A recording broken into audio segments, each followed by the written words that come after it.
आज हम बात करेंगे चाणक्य नीति की। और चाणक्य नीति क्या होती है, चाणक्य अपने नीति में लिखते हैं, आपको बता देते हैं कि मनुष्य का दिमाग और उसका मस्तिष्क जैसा चलता है वैसा ही कार्य करता है। तो चाणक्य ने क्या कहा अपनी नीति में, तो चलिए ले चलते हैं आपको चाणक्य की नीति की ओर।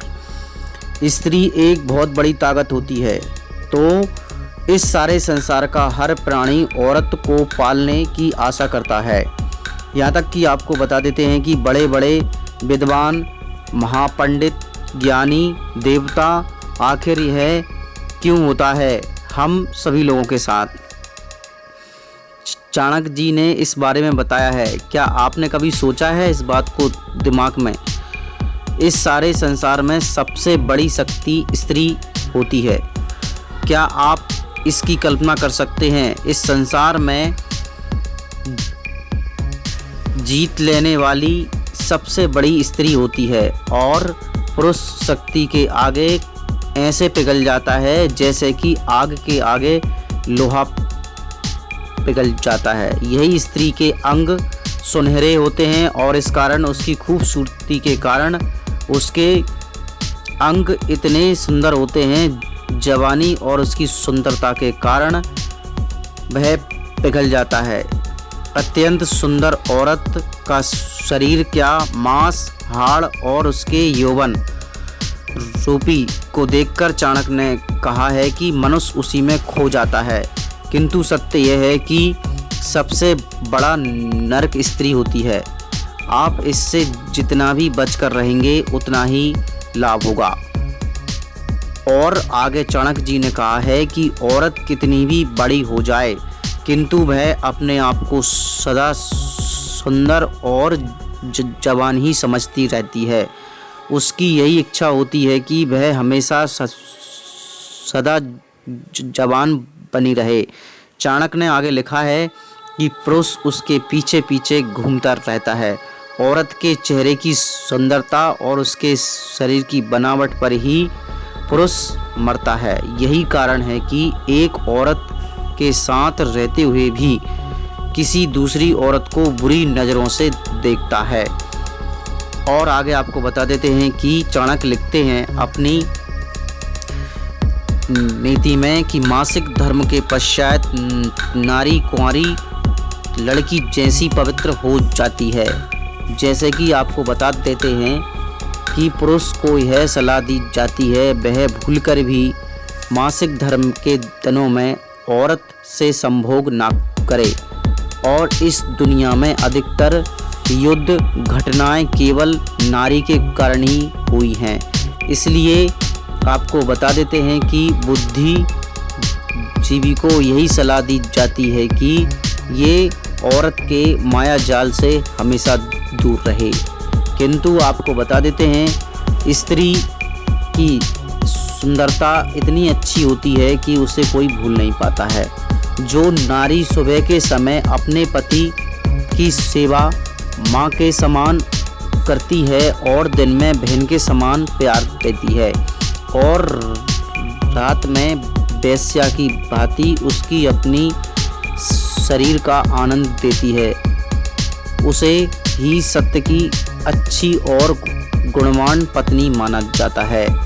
परिवार के झगड़े में पीछे अधिकतर हाथ नारी का ही होता है। इसलिए बुद्धिमान पुरुषों को यह सोच लेना चाहिए कि केवल औरत के पीछे लड़ने झगड़ने से कोई लाभ नहीं होता है।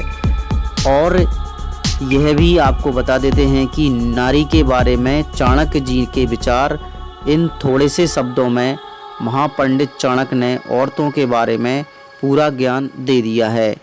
जैसे ही किसी ने कूचे में दरिया बंद कर दिया हो।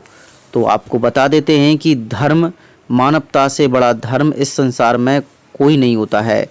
किंतु आपको फिर भी बता देते हैं कि अपने चारों ओर अनेक प्रकार के धर्मों को देखते हुए यह एहसास होता है कि मानवता के साथ किसी भी धर्म का रिश्ता जुड़ा हुआ होता है। इसलिए अब हम अपने धर्म के बारे में सोचना ही पड़ेगा। आपको बता देते हैं कि आचार्य चाणक्य चाणक्य जी ने कहा है कि जब मानव जाति का धर्म बंधनों में जकड़ा देखा तो उन्होंने भी सोचा था कि आज की मानवता को इस धर्म के बारे में पूरा ज्ञान देना आवश्यक है। किंतु आपको बता देते हैं कि सर्वप्रथम तीनों लोकों में स्वामी भगवान विष्णु और प्रणाम करता हूँ, उनके शास्त्रों और राजनीति के विषय की बातों को इकट्ठा करके लोगों के हित के बात कर रहा हूँ। भगवान से मैं यही प्रार्थना करता हूँ कि इन कठिन कार्यों के लिए मेरी सहायता करें और मुझे इतनी शक्ति दें कि मैं मानव जाति और कल्याण के लिए कुछ अच्छा भलाई कर सकूं। तो इस पर चाणक्य जी ने बहुत अच्छी बात बताई हैं कि हमेशा स्त्रियां अपने पतियों से हमेशा 5 बातें छुपाती हैं। जो उनकी बातें हैं वो इस प्रकार हैं।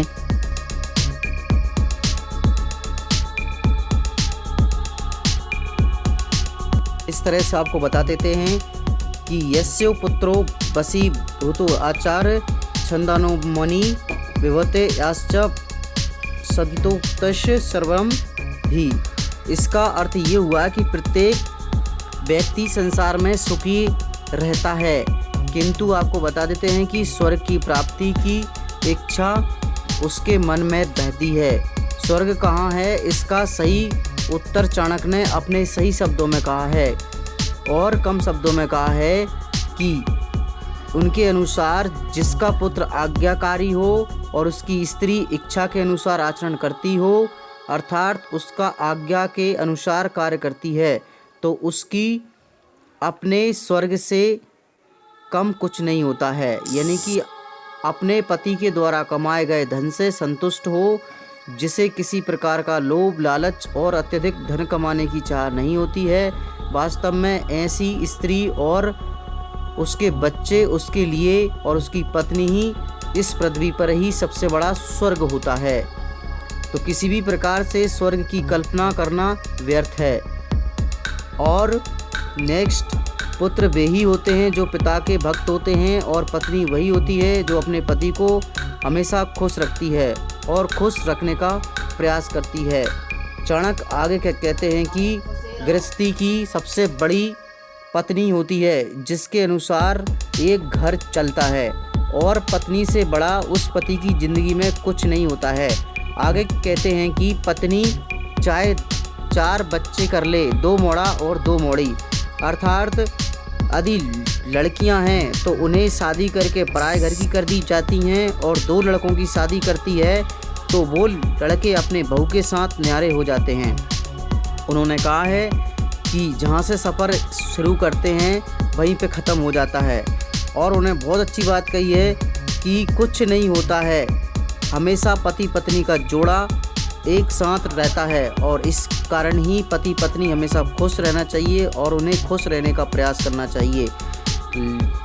लड़कियां पराए घर की हो जाती हैं और लड़के अपने घरवाली के चक्कर में आकर अपनी घरवाली को खुश रखने के लिए चले जाते हैं, और माता पिता हमेशा अकेले रह जाते हैं। उसी तरह से पति पत्नी को हमेशा खुश रहना चाहिए, यही उनकी ज़िंदगी का सबसे बड़ा सुकून होता है। और इस तरह से हमेशा हमारी इस वीडियो को बनाने के लिए किसी की भावनाओं को ठेस पहुंचाना नहीं है।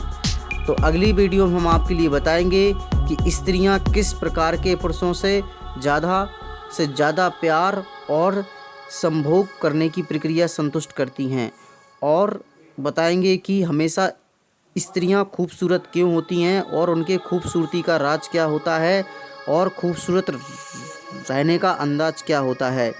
कहते हैं कि स्त्री की जो रचना अद्भुत है, और इस अद्भुत रचना में ईश्वर ने बहुत बड़ी समस्या में आकर की थी, और एक बार तो स्वयं भगवान ही अपनी बनाई हुई कृति पर मोहित हो गए थे। स्त्री के अलावा कोई सुंदर नहीं है। स्त्री विश्व का सबसे खूबसूरत तोहफा है, और इसे हमेशा कदर करना चाहिए और इसके लिए हमेशा खुश रखने का प्रयास करना चाहिए। इसलिए स्त्री इस संसार की सबसे बड़ी रचना मानी गई है। वीडियो अच्छा लगा है तो वीडियो को लाइक करें, शेयर करें, कमेंट्स करें, और YouTube चैनल प्रकाश सन को देखने के लिए आप सभी का पुनः धन्यवाद। मिलते हैं अगली वीडियो के साथ। तो चैनल को सब्सक्राइब करना ना भूलें ताकि अगली वीडियो और नोटिफिकेशन आपके पास प्राप्त हो सके। जय हिंद, जय भारत।